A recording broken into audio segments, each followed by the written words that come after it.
पहिल्या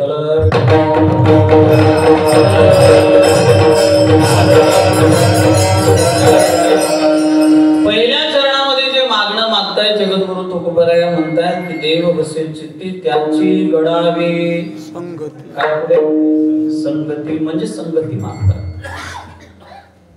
कदाचित भगवंताने विचारलं असेल यापेक्षा दुसरं काय आवडत नाही का तुम्हाला, तर तुकोबराय म्हणले ऐसे आवडते कोणाला मना. म्हणून मन हे वासनेचं मूळ कारण आहे का, म्हणून देवा पुरवावे वासना. बरं का. आणि एकदा का संतांची भेट झाली तर तिथं आता काय पाहिजे, बाकीचं काय उरलं. हरे जना सवे भेटी नको अंग संग तुटी. शेवटच्या चरणामध्ये तुकोबराय म्हणले यांना सोडून जिणं काय जगणं आहे का त्याला, असं संपूर्ण अभंग. माझं काय असा हट्टच नाही की हाच अर्थ असेल त्याचा, कारण आळंदीवरून निघाल्यापासून या अभंगावरचे अनेक थोर संतांची कीर्तन ऐकत आलो महाराज. गाडीमध्ये एकटंच होतो, प्रत्येकाचा वेगवेगळा विचार होता. आणि खरं सांगायचं म्हणजे मी प्रथमच हा अभंग कीर्तनासाठी घेतला इथे.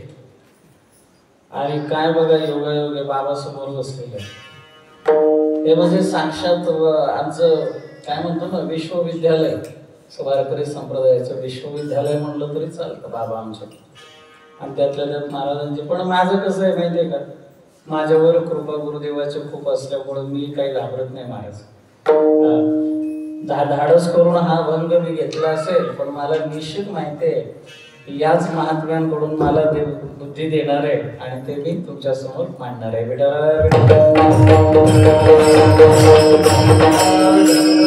प्रमाणे चालत असणारा अखंड हरिनाम सप्ताह, त्यातील ही मागणी पर सेवा.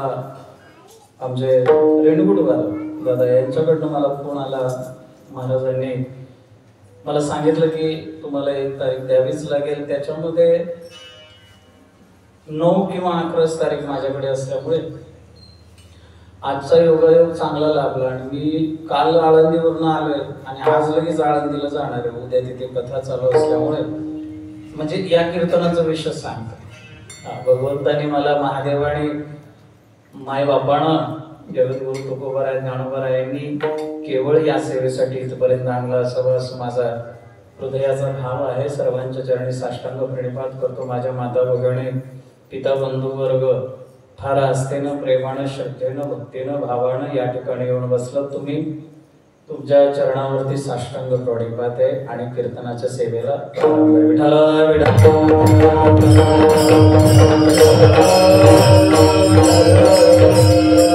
सप्ताह श्रवण विधी कुमारे तत्र भाषिता. तुम्ही भागवत पहा. रामायण 9 दिवसाचं असतं, पण सप्ताह श्रवण विधी भागवतामध्ये असे सांगितलेले की बघा ज्या संवादात्मक भागवत कथा मांडलेले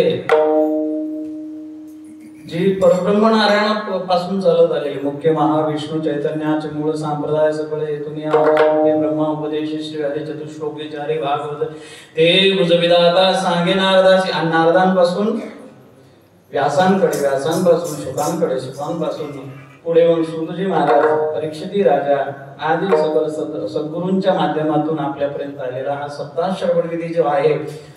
भागवत धर्म माय बापाव सांगतो की तुम्हाला सप्ताह करायचं ना, मग पहिल्या दिवशी नामचिंतन गा, त्यानंतर भक्तीपर कीर्तन असावं, त्यापर संतपर कीर्तन असावं, त्यानंतर उपदेशपर असावं आणि मग 6व्या दिवशी मागणीपर आणि शेवटच्या दिवशी काला असावा.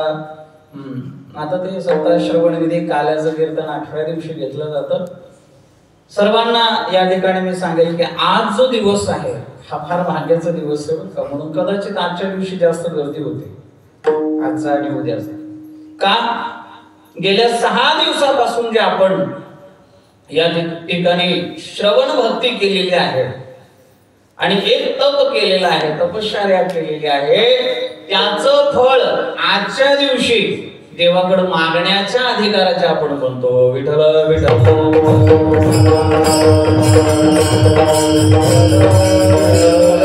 कोणी म्हणेल महाराज आम्ही 7 दिवस कीर्तन ऐकले, इथलं भजन ऐकलं, सर्व संकीर्तन आम्ही स्वतः केलं, आम्हाला ते फळ भेटलं शक्य आहे.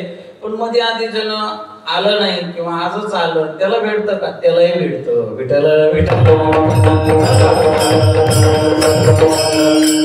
पण एक सांगतो तुम्हाला, आज जरी कोण आलं कीर्तन ऐकायला आणि आजच्याच दिवशी कीर्तन ऐकून जर देवाकडे काय मागायचा प्रयत्न केला तर देव त्याला नाही म्हणणार नाही, देव त्याला देणार आहे. पण खरं सांगू का, आपण सर्वजण जे देवाकडे मागणार आहे ते पता नाही काय, कोण काय मागेल, कोण काय मागेल.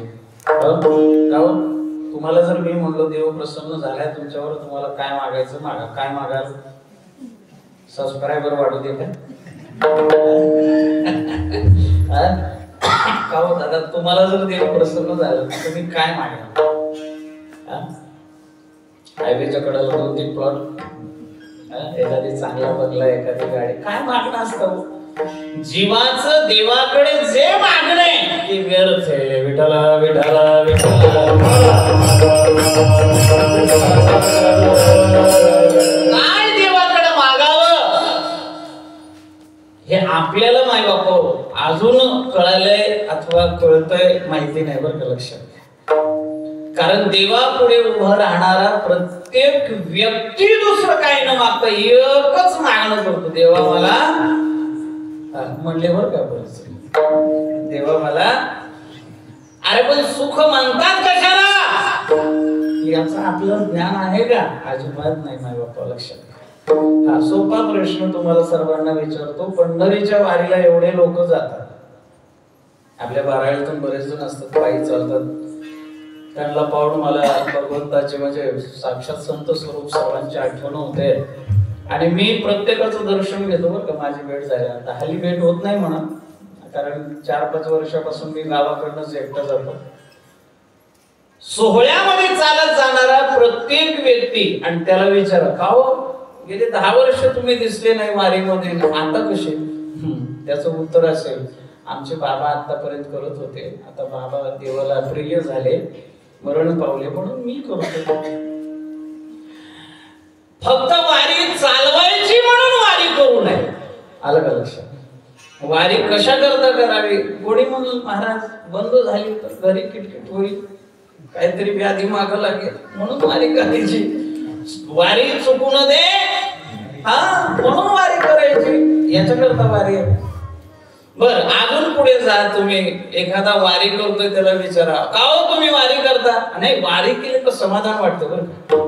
वारी केलं की कसलंच संकट येत नाही, म्हणजे संकट येऊ नये याच्याकरता वारी का?